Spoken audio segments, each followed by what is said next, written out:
Joe Biden condemns Russia's invasion of Ukraine and says Vladimir Putin's unprovoked actions only serve to strengthen the resolve of the West. He thought he could roll into Ukraine and the world would roll over.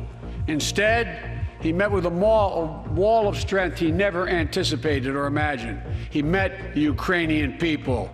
Congress salutes the guest of honour, Ukraine's ambassador to the United States, for a nation that is sending an unmistakable signal to the rest of the world.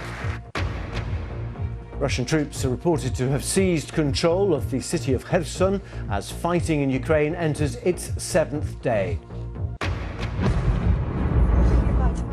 The Ukrainian government says Russian forces have also attacked the main TV tower in the capital, Kyiv, killing 5 people and damaging a Holocaust memorial.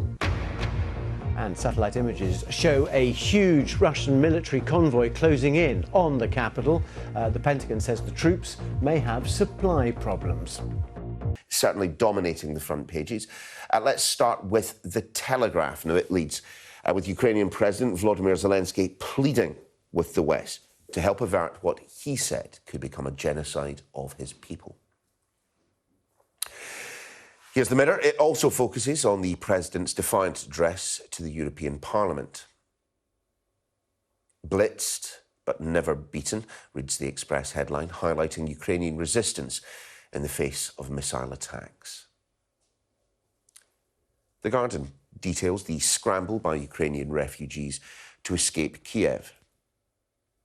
The Times carries Russian President Vladimir Putin's warning to civilians in Kyiv, telling them to leave the city before it undergoes an aerial bombardment. The Eye reports on what it and, well, frankly, many others are calling the siege of Kyiv. It quotes Ukraine's ambassador to the UK, who says that President Putin is now pursuing a siege, starve and surrender strategy. Pray for Kyiv, says the Daily Mail simply, picturing the TV tower in the capital, which was destroyed in a missile attack that also killed 5 people. The Sun has just one word for the Russian attack on a Holocaust memorial site in Kyiv: barbaric. Meanwhile, the Star isn't holding back. It calls President Putin a war criminal and a child killer. Shunned by the world, reads the headline for the Metro, reporting on a walkout by more than 100 UN diplomats at the Human Rights Council during a speech by the Russian Foreign Minister. And the FT has word of China offering itself as a peacemaker in the conflict.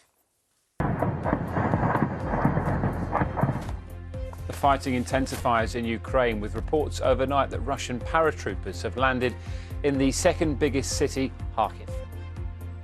Ukrainian emergency services released pictures of what they say was a missile strike west of Kyiv.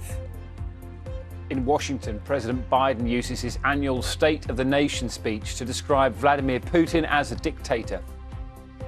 The Russian economy is reeling, and Putin alone is the one to blame. Together with our allies, we're providing support to the Ukrainians in their fight for freedom. As the refugee crisis on Ukraine's borders grows, the British government announced it will relax restrictions for those coming to the UK. Good morning. The decision on Russian athletes competing at the Winter Paralympics will be made today. The International Paralympic Committee will announce if Russia are to be banned later this morning. The Games begin on Friday. And as war in Ukraine pushes global wheat and fuel costs to record levels, food prices here are rising at their quickest rate in nearly a decade. What could unfolding global events mean for pushing up prices here?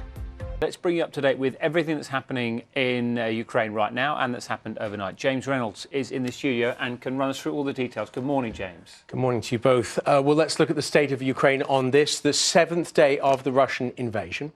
And you'll see on our map that there are areas which you'll get to see here in red, and you'll have guessed by now that these are the areas which have been occupied by Russian forces in the south, in the east, and also in the north. Now, Russia has built up its forces. It's paving the way for what might be an intensified offensive in the days or weeks ahead. As things stand this morning, Russia hasn't taken either of Ukraine's biggest cities, Kyiv, the capital, or Kharkiv, there in the east. But this morning, we have heard that Russian paratroops have landed in Kharkiv as part of an aerial assault. Now, as soon as we get any more on this, or if we get in any verified pictures of what's going on in Kharkiv, we will bring them to you. Let's move on to look at the capital, Kyiv. Russian forces have been massing to the north of the city. And yesterday, you might have seen the main TV and radio tower was hit. 5 people were killed in this Russian strike. And Russia has warned that it is preparing further attacks.